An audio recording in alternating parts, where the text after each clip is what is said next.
Bismillahirrahmanirrahim. Lecture of Chemistry for 9th class. Today is our topic of discussion Chemical Anwa, जिसमें हम पढ़ेंगे ions, molecular ions और free radical.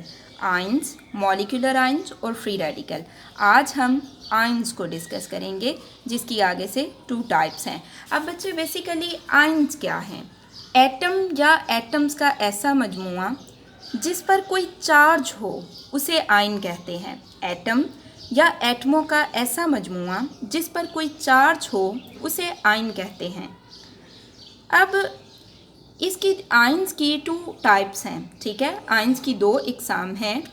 एक cation है और एक एनाइन है. और ये किस बेस पे है? ये इस बेस पे है कि आयन के ऊपर चार्ज कौन सा है. एटम या एटमों का ऐसा मजमुआ जिस पर कोई चार्ज हो उसे हम कहते हैं ये आयन है. अब वो केटाइन है या एनाइन है ये इस चीज़ पे डिपेंड करता है कि आयन के ऊपर चार्ज कौन सा है. अगर आयन के ऊपर पॉजिटिव चार्ज है तो वो केटाइन है और अगर आयन पे नेगेटिव चार्ज है तो वो एनाइन है. अब केटाइन और एनाइन कब बनते हैं? जब कोई भी एटम अपना इलेक्ट्रॉन लूज़ करता है तो केटाइन बन जाते हैं. जब कोई भी एटम इलेक्ट्रॉन गेन करते हैं तो वो क्या बन जाते हैं? वो एनाइंस बन जाते हैं. सो आयंस बेसिकली क्या होते हैं? एटम या एटम्स का ऐसा मजमुआ जिस पर कोई चार्ज हो उसे आयन कहते हैं. अगर पॉजिटिव चार्ज हो तो वो केटाइन, नेगेटिव चार्ज हो तो वो एनाइन. केटाइन कब बनते हैं? जब वो इलेक्ट्रॉन लूज़ करते हैं. और एनाइन कब बनते हैं? जब वो इलेक्ट्रॉन गेन करते हैं. अब यहाँ से हम कुछ एग्जाम्पल्स जो हैं उनको डिस्कस करते हैं. लाइक ये आपके पास एटम है हाइड्रोजन. इसके वैलेंस शेल में एक ही इलेक्ट्रॉन है. जब वो ये अपना इलेक्ट्रॉन लूज़ कर देता है तो इस पर पॉजिटिव चार्ज आ जाता है. तो ये क्या बन जाता है? ये केटाइन बन जाता है. इसी तरह से आपके पास सोडियम है. जब सोडियम अपना एक इलेक्ट्रॉन लूज़ कर देता है तो उस पर पॉजिटिव चार्ज आ जाता है तो वो भी क्या बन जाएगा? केटाइन. कैल्शियम के वैलेंस शेल में 2 इलेक्ट्रॉन होते हैं. वो अपने 2 इलेक्ट्रॉन्स जब लूज़ करता है तो इस पर +2 चार्ज आ जाता है और ये क्या बन जाता है? केटाइन. इसी तरह से एनाइन है. क्लोरीन एटम की अगर बात करें तो उसके वैलेंस शेल में 7 इलेक्ट्रॉन होते हैं. जब वो एक इलेक्ट्रॉन गेन कर ले तो वो क्या बन जाता है? वो क्लोराइड आयन बन जाता है यानी कि एनाइन बन जाता है क्योंकि उसने इलेक्ट्रॉन गेन कर लिया.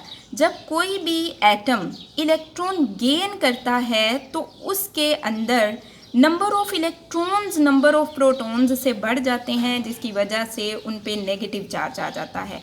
और जब कोई भी एटम इलेक्ट्रॉन लूज़ करता है तो उसमें number of protons number of electron से बढ़ जाते हैं जिसकी वजह से उन पे पॉजिटिव चार्ज आ जाता है. क्यों? क्योंकि प्रोटॉन पे पॉजिटिव चार्ज होता है, इलेक्ट्रॉन्स पे नेगेटिव चार्ज होता है. अब हम ये देखते हैं, ये हमारे पास ऑक्सीजन एटम है. ये 2 इलेक्ट्रॉन गेन करता है तो ये क्या बन जाता है? एनाइन बन जाता है. ठीक है, और ये -2 क्या शो करता है कि इसने 2 इलेक्ट्रॉन जो हैं वो गेन किए हैं. नेक्स्ट आपके पास है एटम और आयन का डिफरेंस. अब एटम क्या है? ये किसी एलिमेंट का सबसे छोटा पार्टिकल है. और आयन क्या है? ये आयोनिक कंपाउंड का सबसे छोटा यूनिट है. एटम अपना वजूद आज़ादाना बरकरार रख भी सकते हैं और बाद सूरतों में नहीं भी. लेकिन आयन अपना आज़ादाना वजूद इंडिपेंडेंटली कभी भी बरकरार नहीं रख सकते. वो क्या होते हैं? वो दूसरे आयन्स जो हैं उन्हें घेरे हुए होते हैं. ठीक है, उन्हें दूसरे आयन्स ने घेरा हुआ होता है.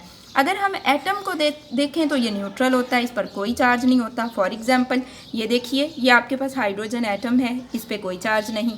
सोडियम एटम है, इस पर भी कोई चार्ज नहीं. कैल्शियम एटम है, इस पर भी कोई चार्ज नहीं.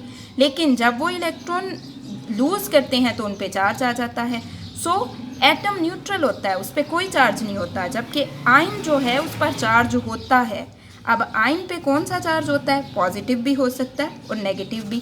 अगर तो आयन इलेक्ट्रॉन गेन करता है तो उस पर नेगेटिव चार्ज आ जाता है. लेकिन अगर आयन जो है वो इलेक्ट्रॉन लूज़ करता है तो उस पर पॉजिटिव चार्ज आ जाता है. अब यहाँ से आपको जो क्वेश्चंस आएंगे वो आप नोट करें. क्वेश्चन नंबर 1 है, आयन की तारीफ़ करें. आयन की तारीफ़ करें. तो आयन की क्या डेफिनेशन है? एटम या एटम्स का ऐसा मजमुआ जिस पर पॉजिटिव या नेगेटिव चार्ज हो आयन कहलाता है. नेक्स्ट आपके पास है क्वेश्चन नंबर 2, केटाइन और एनाइन में फ़र्क करें. केटाइन और एनाइन में फ़र्क करें. तो इसका आंसर आपके पास है यहाँ से एटम या एटमों का ऐसा मजमुआ जिस पर पॉजिटिव चार्ज हो केटाइन कहलाता है। और इसकी एग्जांपल्स में आप ये 3 हैं, इनमें से कोई सी 2 लिख सकते हैं, ये आपके पास केटाइन है। ऑन द अदर हैंड आपके पास एनाइन क्या है? एक एटम या एटम्स का ऐसा मजमुआ जिस पर नेगेटिव चार्ज हो एनाइन कहलाता है। ये आपके पास एनाइन की डेफिनेशन है और ये एग्जांपल्स हैं, इनमें से आप कोई भी लिख सकते हैं। तो ये आपके पास क्वेश्चन नंबर 2 का आंसर है।